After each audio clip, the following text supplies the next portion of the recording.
laptop, so always something. Anyway, all right, I'll do a brief intro. Hi, everybody. I'm Wendy Murdoch, and this is Webinars with Wendy.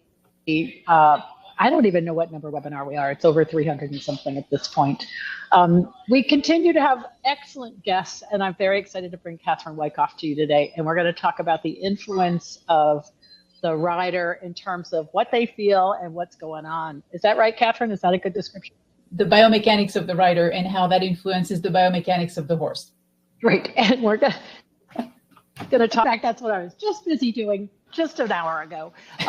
So I'm going to turn it over to Catherine and let her introduce herself, and I'm going to make her big. And Catherine, I'm just going to go mute myself so that you don't get the background noise. Okay. And I'll just, if I'm still muted when I need to say something, just flag me. Okay, that sounds good. All right, so I'm going to go ahead and share the screen, and we'll do a lot of interactive things today. So my name is Catherine Wycoff. I'm a physical therapist, but I'm also a Feldenkrais practitioner. That's how I met Wendy. So we have the same way of looking at movement and looking at the subtle things that people do that they don't know they're doing, the subtle things that horses do that they don't know that they're doing, and that makes their life miserable. So that's kind of our field of expertise. And so I'm a physical therapist for humans, but also for horses.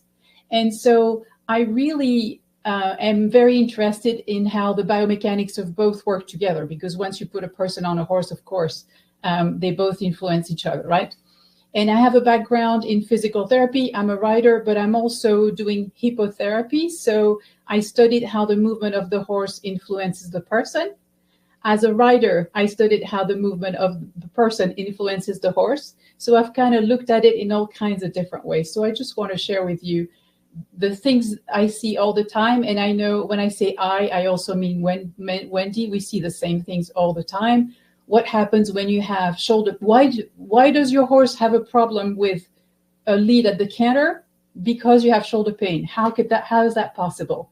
So we'll just go through we'll just follow the breadcrumbs from the shoulder to the canter departure so that you understand.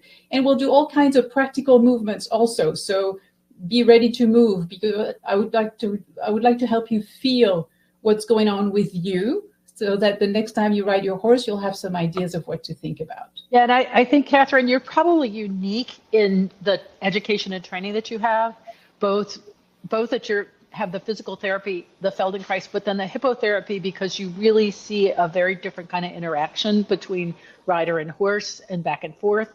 So, I've always found you to be so insightful. I just want people to know that you're one of my absolutely favorite people. And right back at you. I feel like we have the same kind of brain and we see the same things. And so it's always interesting. So whatever I say I can do, Wendy can do. So we can, wherever you are, if you're closer to me, come to see me. If you're closer to Wendy, come see Wendy. Yeah. Or come to Costa Rica and come on retreat. We had a fantastic time. Oh, goodness. Yeah. I'll plan to do that whenever I can, definitely. Yeah. All right. So I'm going to go ahead and share the screen. Oops. I need to start at the beginning. Okay, that's the actual title of this talk. So let me see. Yes, so I'm a physical therapist. I was born in Belgium, trained in Belgium for undergraduate, in the US for my doctorate degree. I work with horses, and I also do kinesiotaping and myofascial release. So fascia is a big part of what I do as well. So the idea today, let's look quickly at the horse biomechanics, but really simplified the human one, how they interact with each other, why we're not moving well, what are the causes of issues we have, and then we'll dive deep into how a rider's shoulder, hip, knee, or low back can affect the horse's ability to move. And then we'll go over solutions, and I'm going to guide you through interactive movement sequences so that you'll have a chance to feel what we're describing. So this is a very interactive webinar.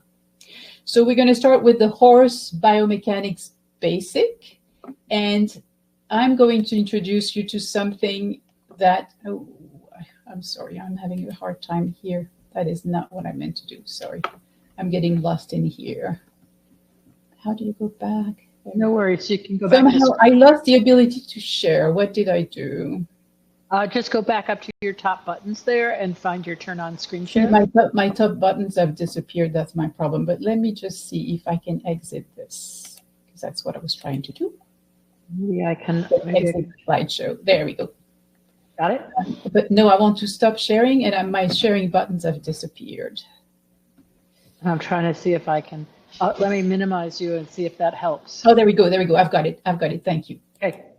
Thank you. No problem. Let's cancel. All right. Okay. So now I'm going to introduce you, and you're welcome to laugh.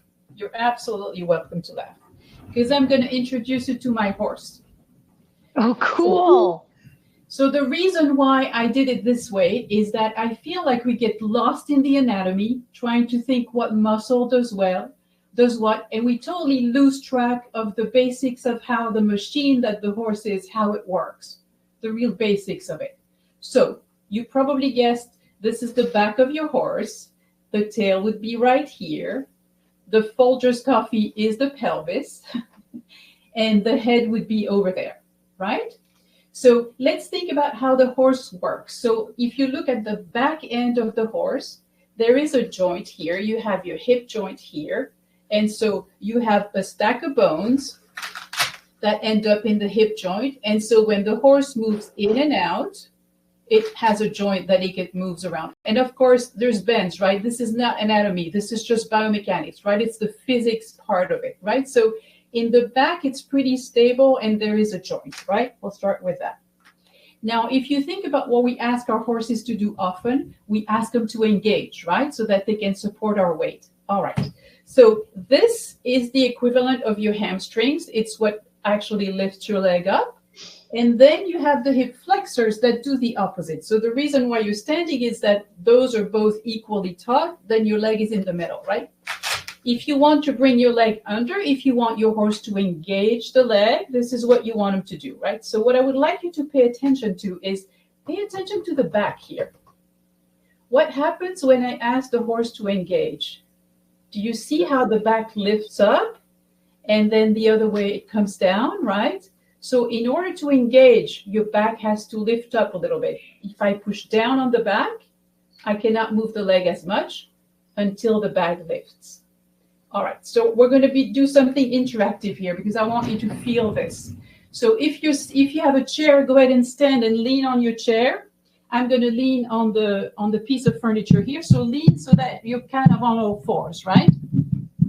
And go ahead and bring one knee into your chest. And notice on my back, do you see how my back is rounding when I do this? Right? The back is really rounded. Okay, so now let's do the opposite. Go ahead and stick your tail up, curl your back, and try to bring your knee under. You feel how stuck you get? The only way to let it go is to allow your back to go up again, right? So go ahead and play with that. Go ahead and arch your back and see how you get stuck. You can't bring your leg under unless you let your back round, and then you can bring your leg in, right? Okay, so I love your mechanical horse. I love this. Yeah, I haven't seen this before. This is something new. I spent a lot of time doing it. So this is the abdominal muscles, right? Okay, so you understood how this works here, right? So you can imagine now that you remember how you felt when your back was arched and you were trying to bring your leg in and it was really hard. Well, imagine that you're an old horse or a horse who has never learned how to support their rider and your back is permanently here. And then the rider is trying to get you to bring your leg under. It's just not mechanically possible, right? So first thing, that's one thing we need to understand. The front of the horse is the weirdest thing in the universe because you have your rib cage here and it's attached to the spine. This is your spine here. But aside from that, it's all muscles. So you have your two shoulder blades here that are on top of the legs. And the rib cage is only held by muscles. You have one muscle, and when I say one muscle, there's more than one, but again, it's the idea, right? There's one set of muscles that hold your shoulder blades up, the red one here, that holds your shoulder blade, your rib cage there, and then you have the pectoral muscles at the bottom that form like a floor, right, for your rib cage. So when you actually the rib cage of the horse is free to move down or to move up. It's really a bit like an elevator if you want. You've got like the support that are the legs, but within the legs, the rib cage can move up and down, and it can also turn a little bit. Yeah. And you'll see that with a Surefoot pad with Wendy, if you've ever done that with Wendy, sometimes when you put the pad under a horse's leg, you could see how their rib cage tilts one way or the other, right? That's one of the things you pay attention to. So what happens when you put a rider on the horse? This is the withers, right? This is where we sit. And so if your horse is not trained or muscled enough, they're going to collapse a little bit here, which is then they're going to have to hold all those muscles just to hold you up. And then the front legs are not going to be able to move as freely as they could, right? One other thing that's interesting then based on that is if you are in a discipline where the horse is asked to keep their head down for a long time. Did it break? No. It snaps. Hopefully it's not the horse's withers, but the horse's head is really heavy, right? And it's a long lever with the neck, right? So you have that heavy weight here. So if you ask your horse to have the head down there, it's already going to put pressure here, and then you sit on top of that. You see how important it is to develop the muscles of your horses down here, right? So that's just a little bit of a feel for the biomechanics of the horse. And and when go ahead and put them in there.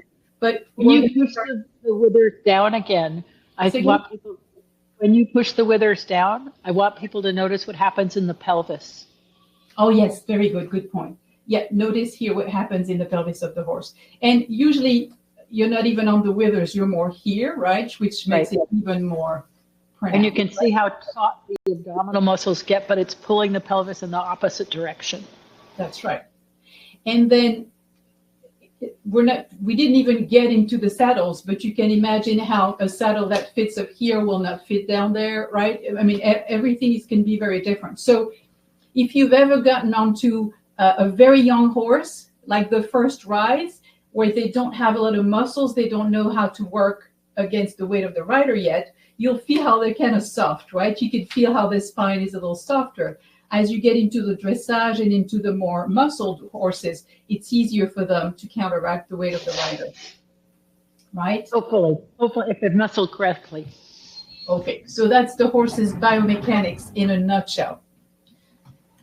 All right. So, does he have a name? Does your biomechanical horse? Not yet. Maybe Noodle. He's maybe cool Noodles, so maybe Noodles. That might be his name. I don't know. It's a good name. Okay, cool. So where were we? Let me see. So that was the horse's biomechanics. So now, I don't know why I'm having such a hard time today. Okay, there we go. We're back. Okay, so now let's have a look at the movement of the horse, right? So I gave you the biomechanics. So let's see what it looks like in movement.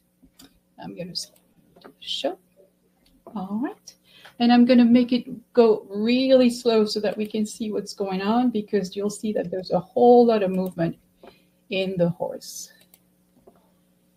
And on all these pictures, it's going to be me on the horse, just so that you know. And so you'll see how everybody is asymmetrical, right? And so it's important. You don't have to be symmetrical. You have to know how asymmetrical you are, what flavor of asymmetrical you are. So let's look at this movement. First, look at the movement of the horse. Look at the amount of movement in the pelvis, the amount of movement. You saw the head at the beginning, right? We're going to zoom in a second and you'll see. But just take a moment to notice the amount of movement that's happening just at the walk. And notice that my head stays pretty much kind of in the middle, doesn't seem to be moving more, because one of the things your brain does is to make sure that your eyes stay horizontal at all times. And everything under it has to adapt to your eyes being horizontal. So notice the movement of the shoulders to the left and to the right. Notice the movement of the pelvis of the horse and how that moves me, my knees, my waist, my pelvis, in all kinds of directions. So when you ride a horse, you're so used to riding that you don't even notice that you're doing all these movements anymore. But notice the amount and the size of the movement that's created by just a walk at the horse on a horse.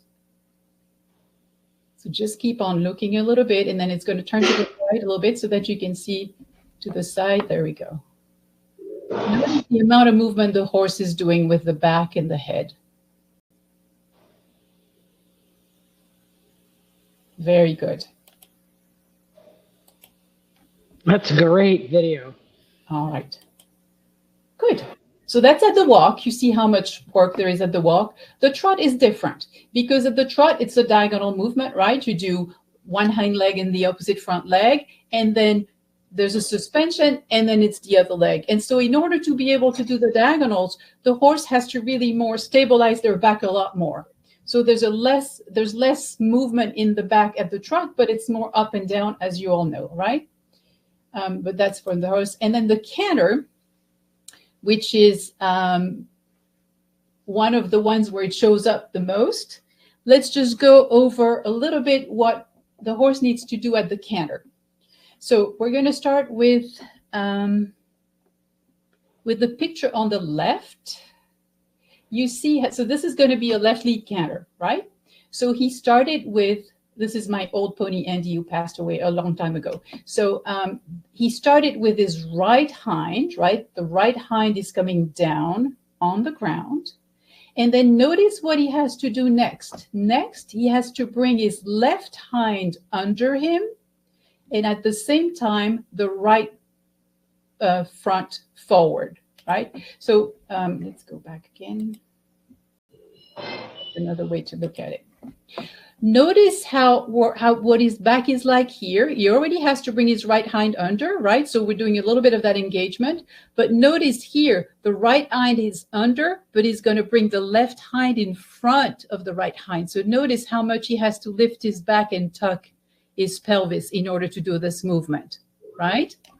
And then after that, as you can see, the left hind is down, the right hind is down, the right front is down, the right hind is lifting off the floor. Now you see the back has a different shape. It's not as rounded as it was when he had to bring the legs down, right? And then he's about to bring the left front forward. And that's the phase that nobody ever photographs because it's not the pretty phase with the diagonal pair on the ground.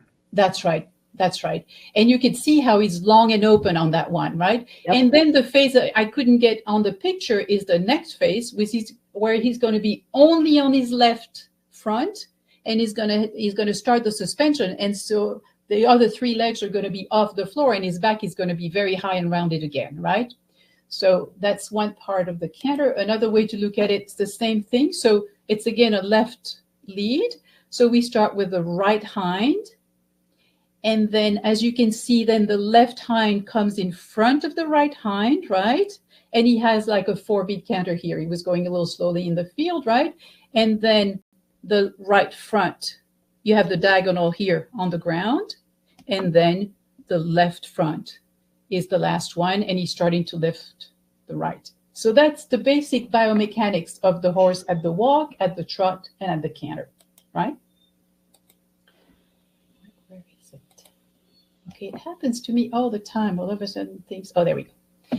Okay, so that's for the horse, right? So now let's talk about what humans can do. So what we can do is we can bend forward. We can bend forward and bend back, right? We can bend side to side, and we can turn. These are the 3 things we can do. So I'm going to guide you through. Let's see if I can do this again. Oh, I understand what's going on now. Okay. I'm going to guide you through a movement that we call the pelvic clock that Wendy knows very well. And that's the movement that's going to make you feel all the things that your body can do. We're going to go with the forward and back, with the side to side, and with the turning, and we'll do it all together. And then once we've done that movement, we'll use it later on to understand how that movement changes, depending on whether you have shoulder pain or back pain or stress. So I'm going to zoom out a little bit so that you can see better. There we go. All right, so we're going to start that movement by just slouching in your seat a little bit. and then rolling your pelvis so that you can come up and you become straighter. So just do this movement, forward and back. Just feel slowly, slowly, slowly. Just roll on your sits bones, forward and back. Good? Okay. Now, we're going to do the same thing side to side. So imagine that somebody wants to put a sheet of paper under one of your buttocks. So you're going to lift one buttock up and go to one side, and then come back to side buttock, and then lift the other buttock up and go to that side. So we're doing the side bending now. Notice how your ribs come together on one side and they open on the other, right? And then when you do it in the other side, it's the opposite. All right, and now we're going to put those movements together. So imagine that you're sitting on a clock, and we're going to say that 12 o'clock is when you're all the way slouched, and 6 o'clock is when you're straight up, right?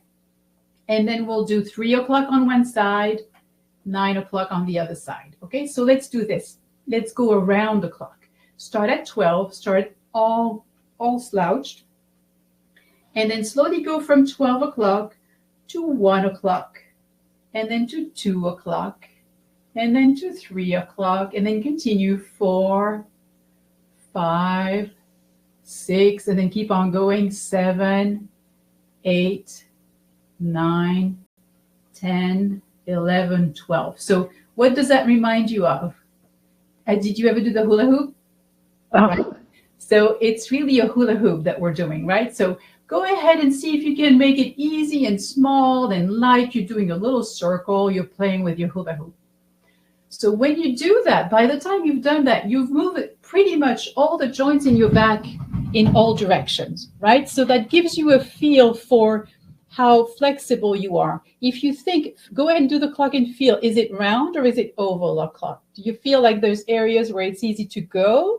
Do you feel like it's mainly, or is it pretty round? You don't have to make it very big. But you will probably recognize that a lot of these movements you feel when you ride your horse, right? There's a lot of components of these movements there. All right. We are going to share again. So what areas of you are in contact with the horse when you ride? Your pelvis through your sits bones, your glutes, your buttocks, right? The pelvic floor, your feet in the stirrups, your legs, your hands via the bit. And how many joints are involved when you ride? Well, your neck, your upper back, your lower back, your hip joints, your knees, your ankles, your shoulders. So pretty much all the joints are involved in riding a horse. That's why it's so good for you to ride horses. All right, so let's see now. Okay, so I'm going to show you a little video. Again, it's me. The machine that I'm on, it's a machine that was designed to reproduce the average movement of the horse at the walk. And so I had a chance to play with this machine a little bit, and I decided to just hop on it and videotape myself to see the movement. And I put that red line in the middle to give me kind of a reference. And I thought I was doing great. I'd spend the day doing all kinds of stuff that I was doing, hopped on it, and believe it or not, right there, I thought I was sitting symmetrically right in the middle. So what I did is I took a video of this, and then I had a look at it. And when I noticed how asymmetrical I was, you notice my head never goes to the right side of that arrow. You see how my left shoulder is way out to the left. My right shoulder is not. My pelvis isn't even too. So I just got off the horse, looked at the video, and based on what I saw, did some little movements and sat right back on it and noticed the difference now. So it's still not perfect. We're still a long way from that. But just by seeing what I was doing, by becoming aware of what I was doing, I was able to start feeling things differently and change how I moved. But also notice how much movement is happening when we're on a horse. Again, we don't realize it, right? But that's like the average horse movement that they designed the machine around. For a walk, yes. At the walk, absolutely. All right. But that is very impressive to see that all you did was watch the video. Yeah, watch the video and kind of be aware of what was going on. Absolutely. Yeah. And you know, you and I are both awareness nuts, right? That's what we do. So, okay. So now, why was I not sitting in the middle? What happened? Why am I so asymmetrical? Well, this list applies to people, but also to horses. Well, in my life, I'm 60-year-old. In my life, I've had injuries, I've had falls, I've had accidents, and I have recovered from them, but there's still a little something here and there that changes. I have people that have had surgeries, scar. We all have fascia restrictions, which is something to really pay attention to. If you've ever had a surgery, if you've ever had a scar, it's really, you get used to moving around that scar. You don't even realize it's a problem anymore, but it could very well be. Another thing that messes us up is our habitual movements. For example, if you were playing tennis when you were little, you're very asymmetrical. You're used to using your right hand, not your left. If you played golf, if you think in terms of horses, if you have a horse who was a former racehorse, they grew up and their bones grew around the idea of turning to the left, right? I have a former Amish horse, and if you have an Amish horse that was a driving horse, they are told to turn their head to the right all the time because the cars pass them on the left. So they will be turned to the right, right? So you have to think about what you've been trained to do before, right? And I think this is so important because people think, oh, I'll get this horse and I'll retrain them into something else. Mm-hmm. Right? You know, and unless you acknowledge all of the patterns that they have created, some of which can happen from just the way the horse is born, it can be quite the challenge. Absolutely. And also, you know, you start riding, especially the thoroughbreds, when you start at 1.5 years or 2, their bones are still very malleable. So even the bone will grow in that shape, right? It's not even the soft tissue for some of those, right? Yeah. And then, let me see. Yeah. Weakness. Sometimes, you know, especially I see that with women going through menopause, your strength changes without, me too. Your strength changes overnight almost. And you kind of go, why am I not supposed to do, am I not able to do that anymore, right? If you lack flexibility, that's another thing that happens when you age, your muscles become a little bit less flexible. If you don't work at it, then it can become a problem.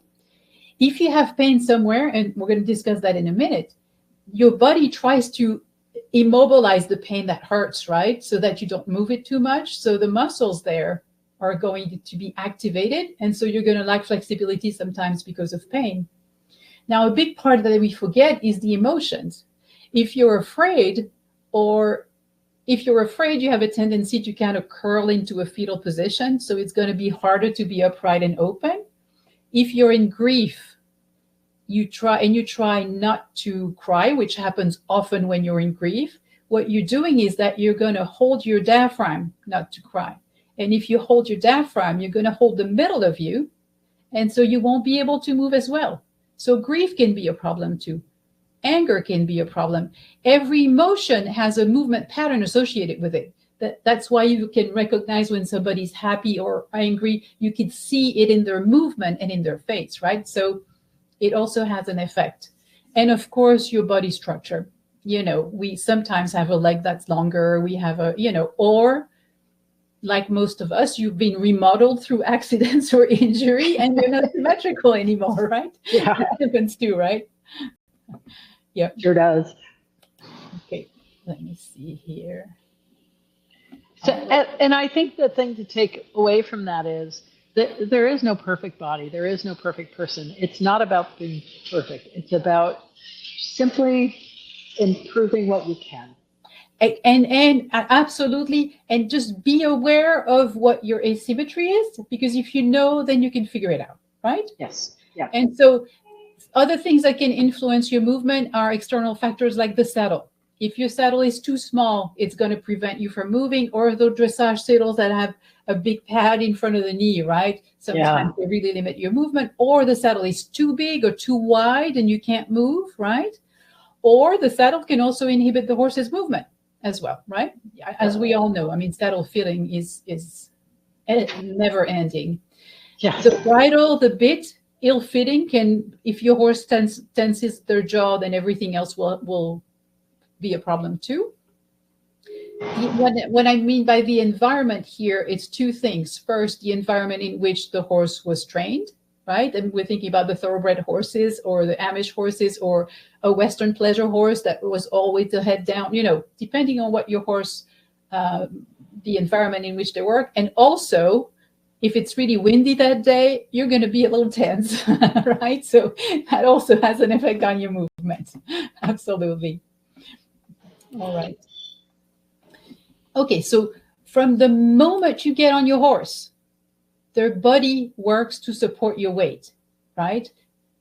When you're not on the horse and when you're on the horse's body changes, right? Because they have developed the ability, my noodle horse doesn't have any muscles, so if you push on him, he's going to come down, right? Your horse doesn't do that because the muscles are activated. So one of the purpose of training a horse is to help him develop the muscles so that they can hold you, support you very easily, right?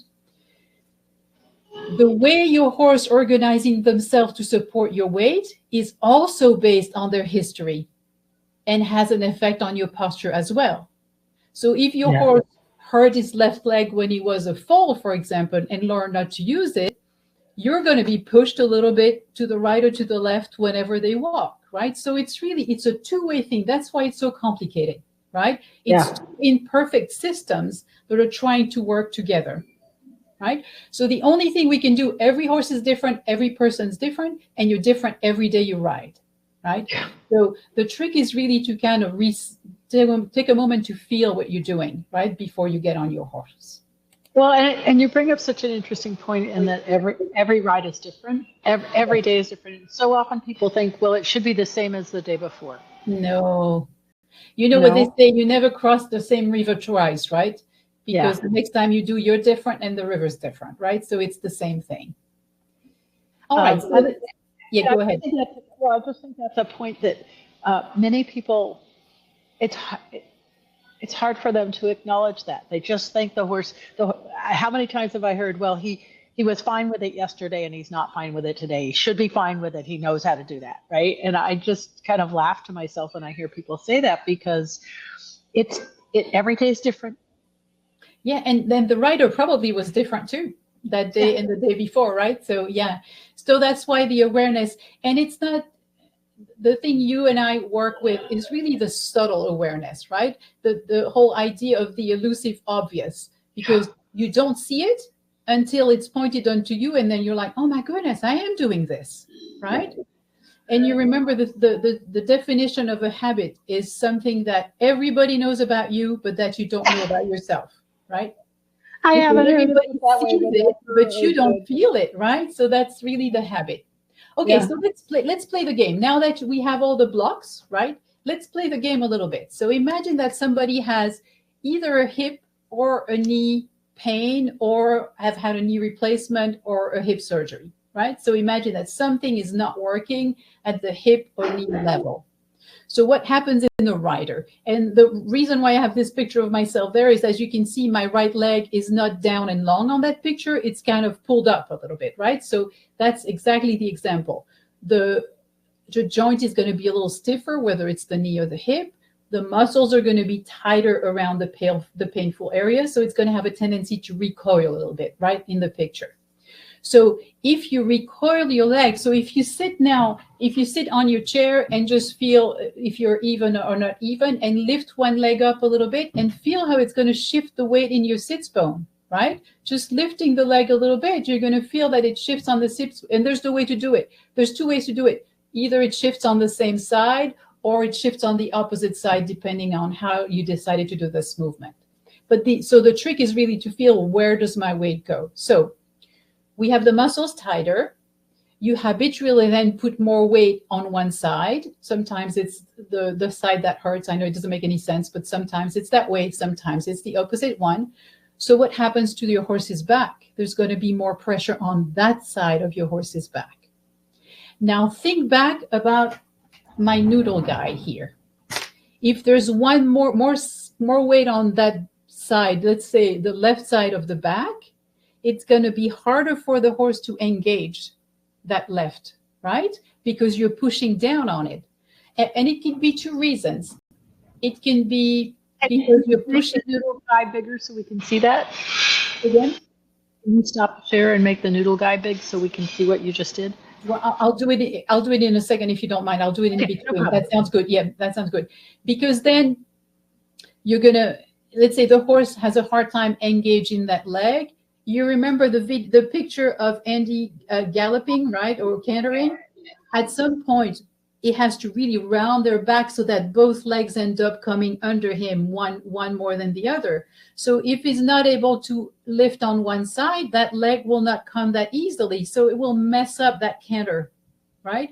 And so depending on which side you're pushing on more, unknowingly, of course, right? You don't realize you're doing it.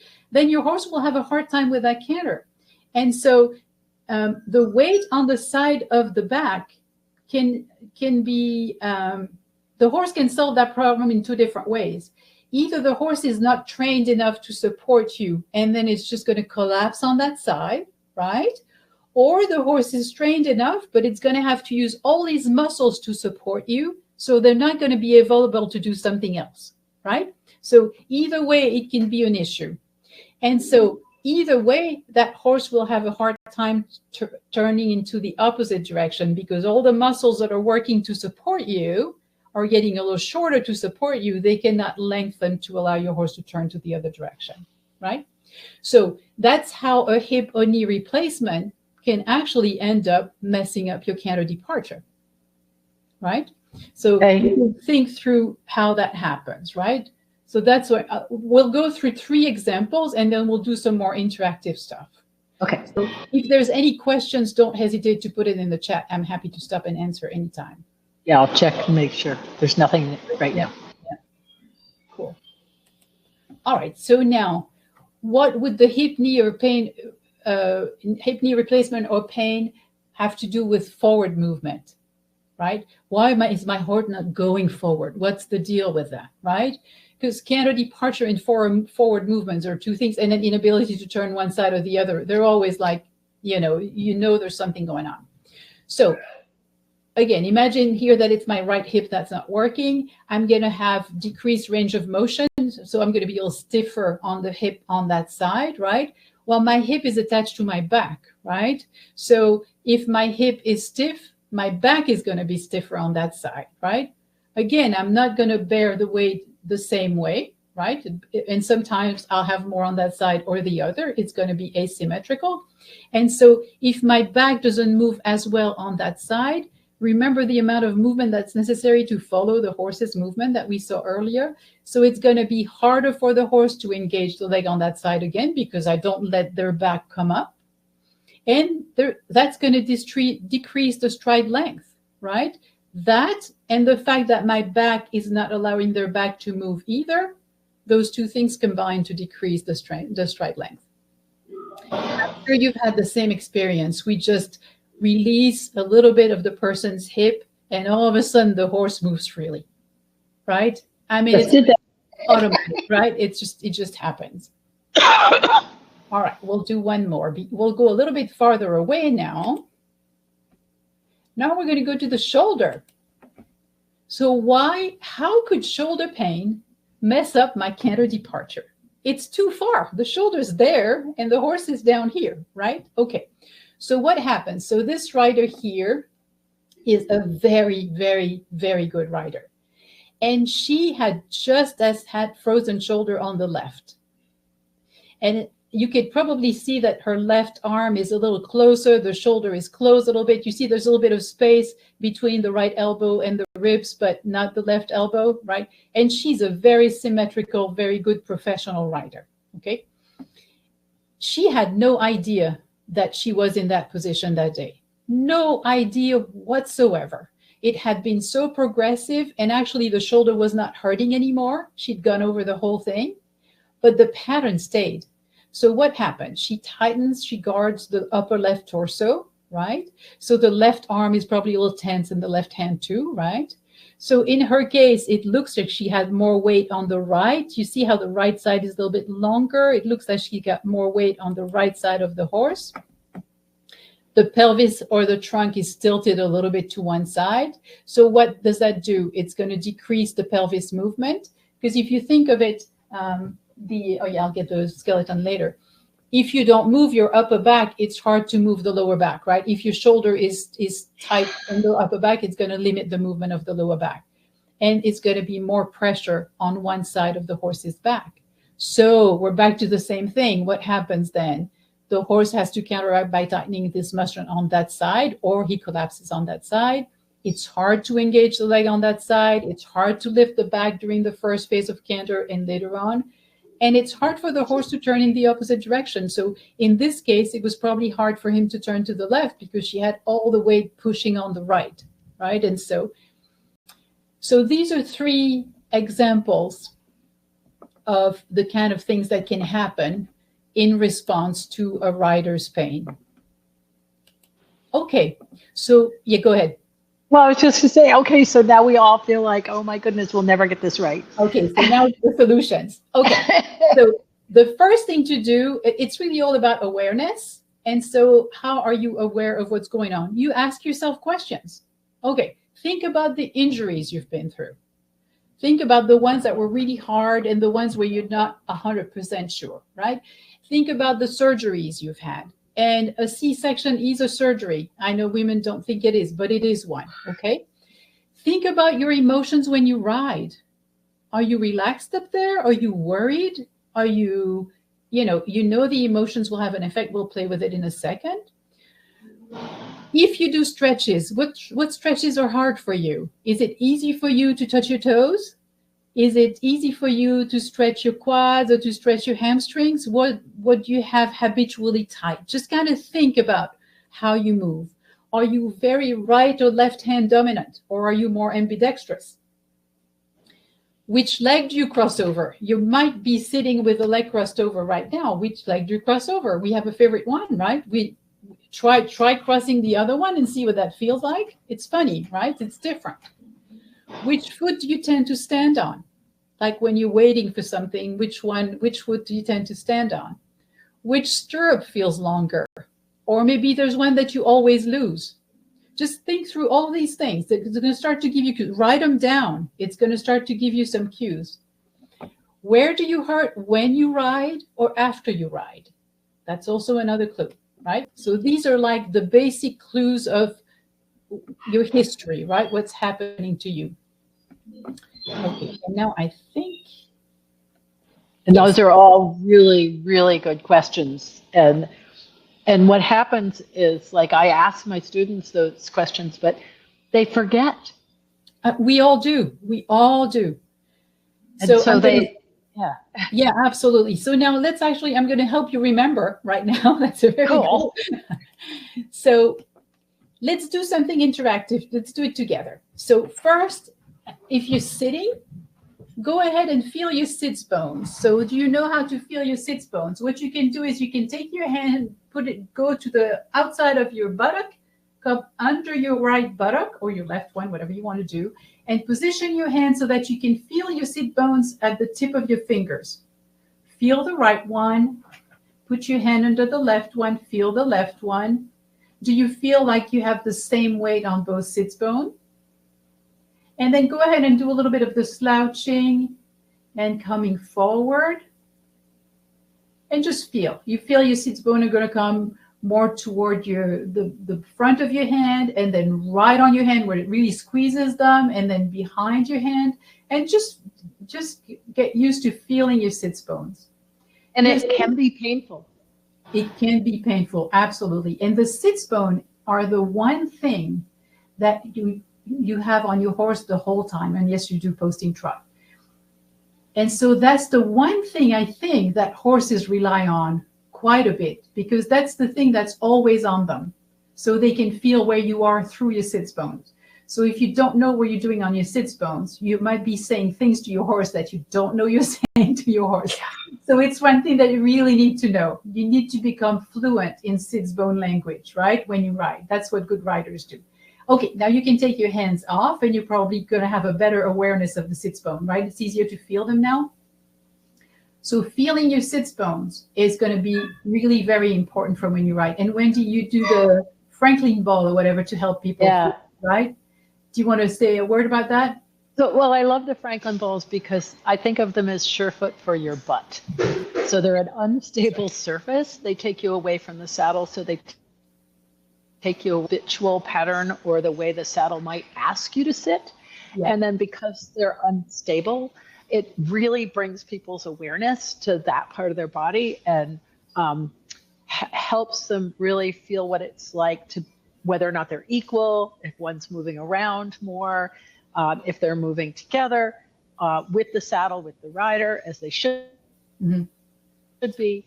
And then when you take them away, it's kind of like when you do the roll down somebody's back, the saddle feels so much deeper. It feels so different. So I love it as a warm up because it just brings in that awareness. It's non-habitual. That's right. And it helps relax so many people, like in the glutes, a lot. That's true. That's true. And it really highlights this area that we're not educated to feel our buttocks all the time. This is not an area where we spend time, right? So we really have to rediscover it. Okay, so that's the sits bone. Now think about, feel your shoulder height. If you close your eyes, do you feel like your shoulders are even?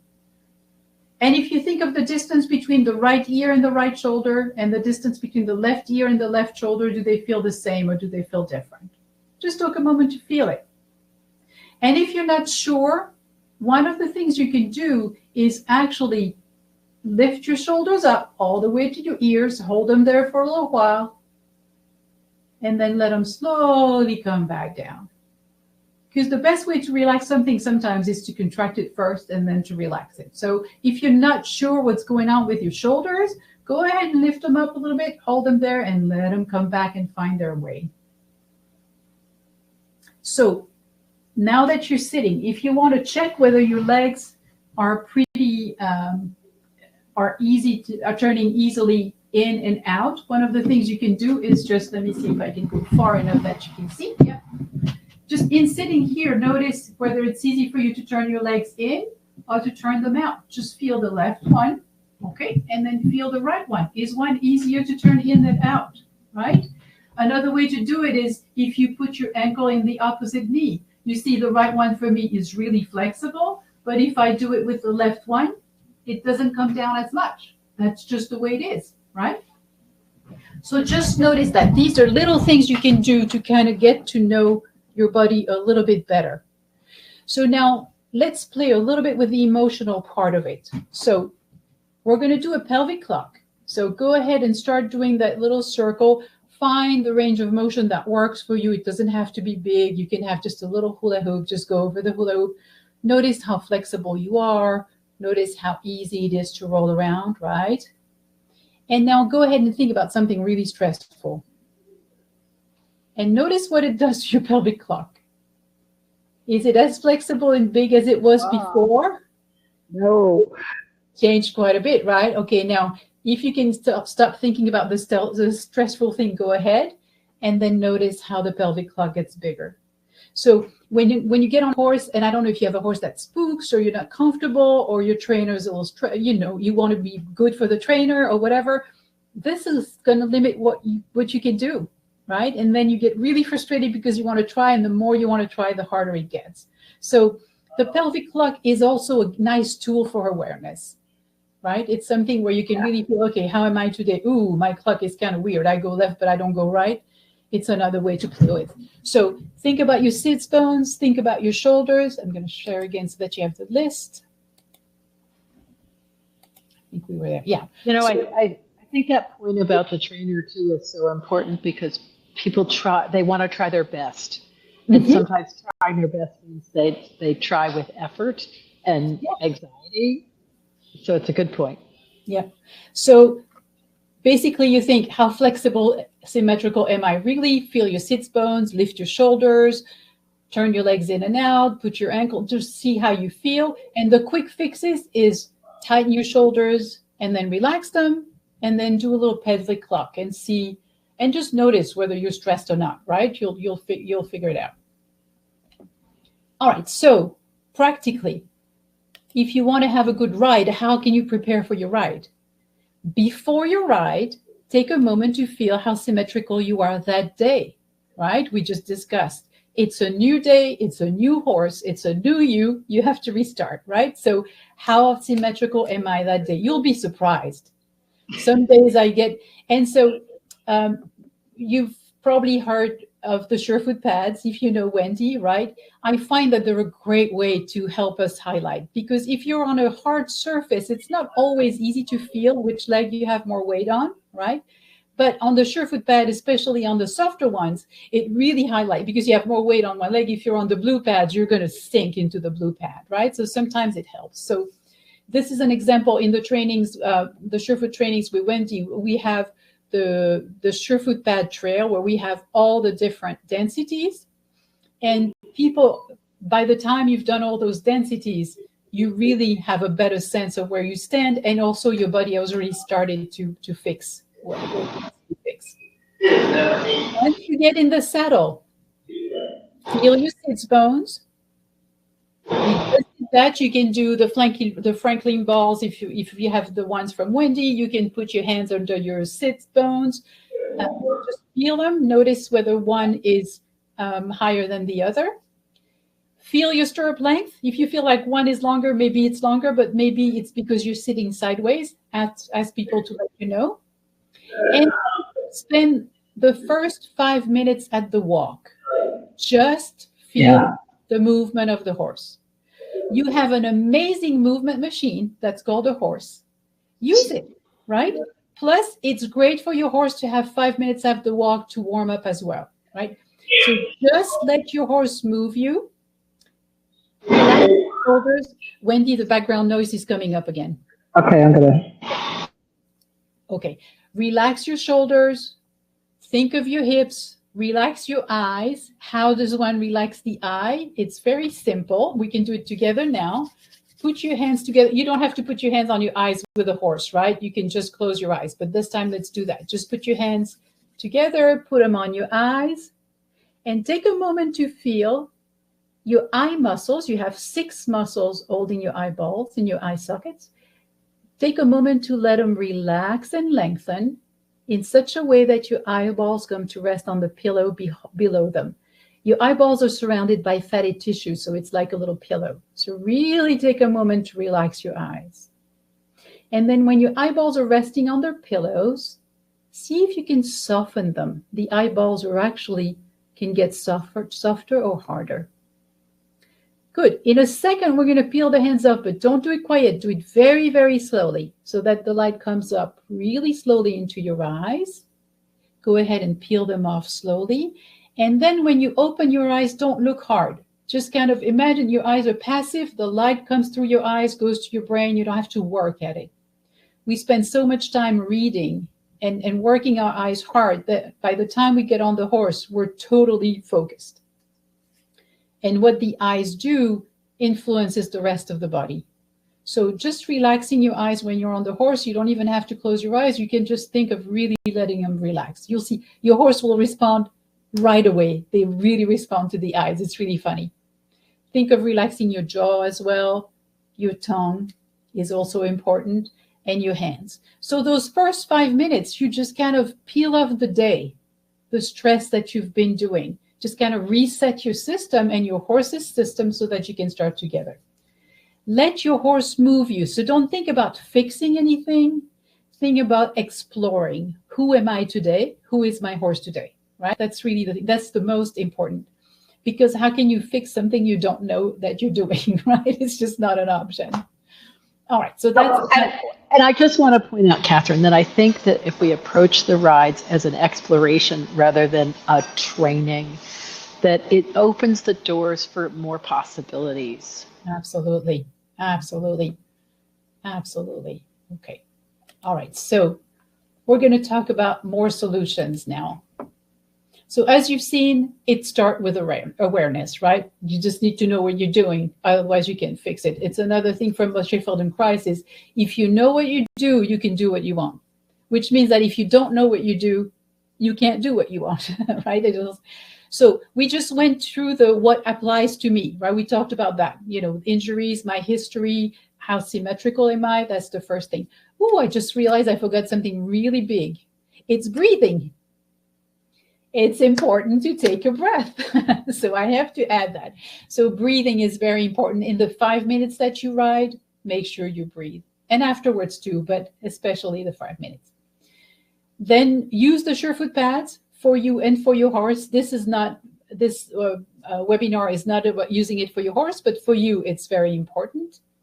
Spend 5 minutes at the walk. Really take your time to get your horse warmed up and to get yourself warmed up. Remember, the walk is the movement, the time where the horse has the most movement in the back.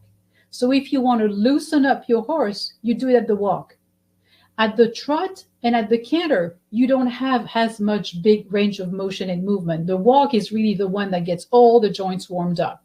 That's what you want.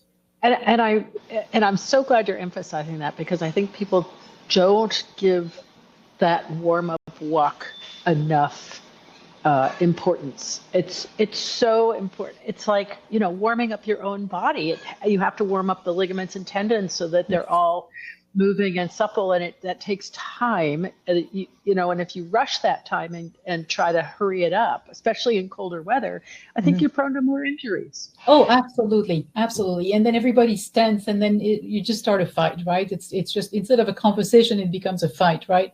Yeah.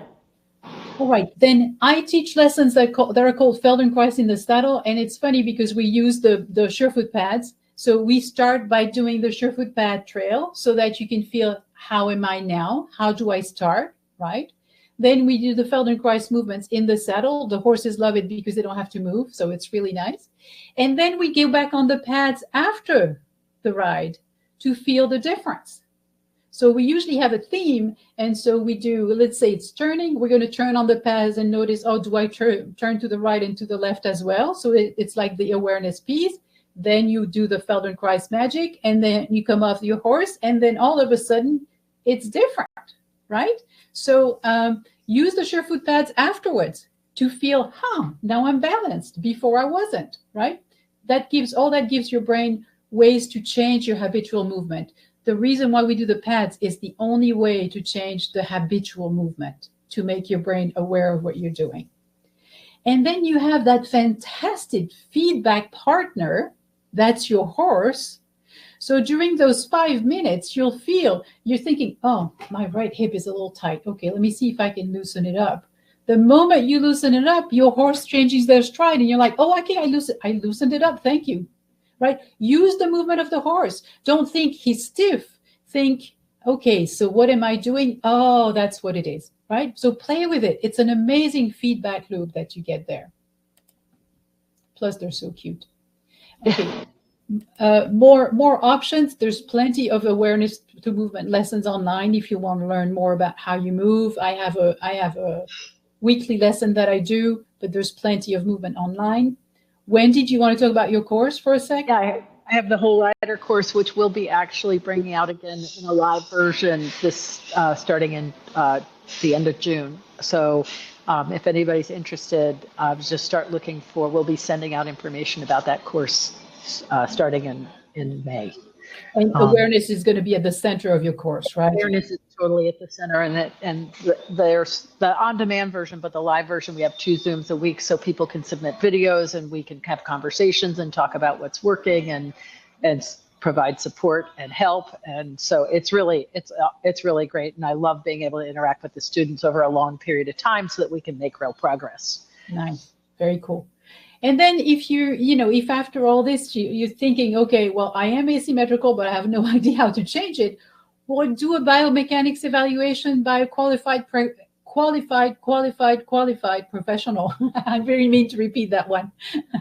I do that. Wendy does that. Anybody who's really trained in biomechanics can help you with that. But if the person has a Feldenkrais background, then you'll have even more subtle evaluation and solutions. And then if there's any kind of fascia restriction, when we went over, does this apply to me? If some of it is surgery or injuries from before, have it evaluated by a PT as well, because that's something that you very often cannot fix by yourself. You really need somebody else to do it. So these are all the solutions. Right. Alex, I think we just need to get you to mute yourself, okay? There we go. Okay, so that's it for my presentation. If you have any questions, I'm happy to answer them. You can contact me at Catherine@kineticbalance.com, or my website is there. It has all the information on the classes and everything. And I am in Lovettsville, Virginia. So yeah, and like I said, Catherine and I, well, Catherine was actually there with her horse, was the third horse ever put on surefoot pads. So it's just lovely to see how you've incorporated that into your Sitz course and helping people evaluate where they're at, because it does give them that great feedback. And it really does. Yeah, that's awesome. And I love Noodle. He's right here. There we go. The first time I've met Noodle, I think Noodle is awesome. Hopefully He's Noodle right there. will actually, show up in many places, because he's super cool. And Catherine, okay, so Alex put a link in the chat to, I'm not sure what that link is, Alex, it looks like, but anyway, thank you so much, Catherine, and it's always a pleasure, and maybe someday we'll do a workshop together. You never know. Sure, that would be fun. Absolutely. It would be really, really fun. Yeah. All right, everybody, thanks so much for joining me, and we'll see you next time, and much appreciated, Catherine. Thank you. Bye-bye, Kathy. Bye.